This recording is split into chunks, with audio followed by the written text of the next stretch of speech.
Ready? Start. The trial court, on the basis of medical evidence, held that death of Seema was homicidal. As to the culpability of the accused for an offence under Section 302, the court held that, in the light of the evidence of father and mother of deceased Seema, it was clearly established that the appellant mother-in-law of the deceased was harassing Seema. The trial court also observed that it was true that in the first time declaration the deceased did not involve her mother-in-law, but it was because of the fact that she was asked by her mother-in-law not to implicate any member of the family of the appellant. The trial court noted that after the first dying declaration was recorded, the parents and inmates of deceased Seema had reached the hospital.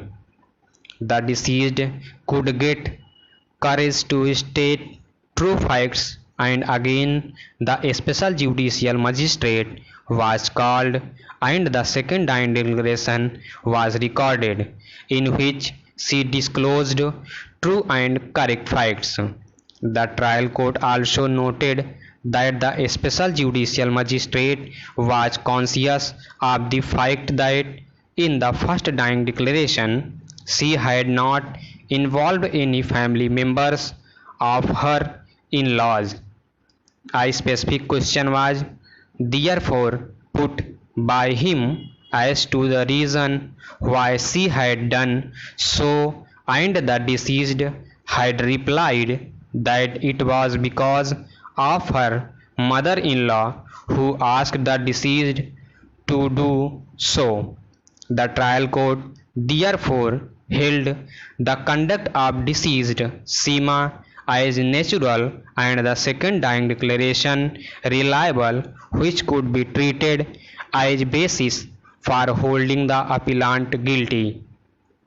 The trial court also observed that from the evidence of PW2, father of the deceased, and PW3, mother of the deceased, it was proved that Seema was ill-treated by her in-laws, particularly the appellant mother-in-law.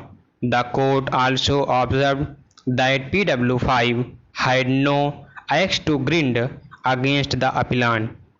PW5 stated that on being questioned, Seema stated that she was burnt by her mother-in-law by throwing burning kerosene lamp on her, but she had not stated so in the previous dying declaration because of the insistence of her mother-in-law.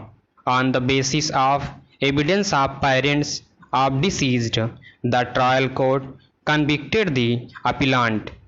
The learned counsel for the appellant contended that both the courts have committed an error of law in relying upon the second dying declaration. It was contended that the first dying declaration was correct and the deceased had stated true facts in the said declaration.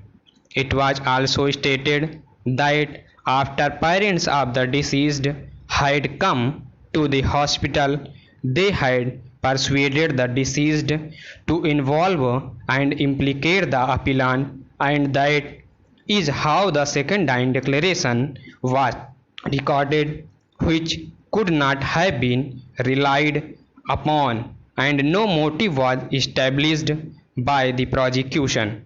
It was therefore submitted that the appeal deserves to be allowed by setting aside the order passed by the trial court and confirmed by the High Court.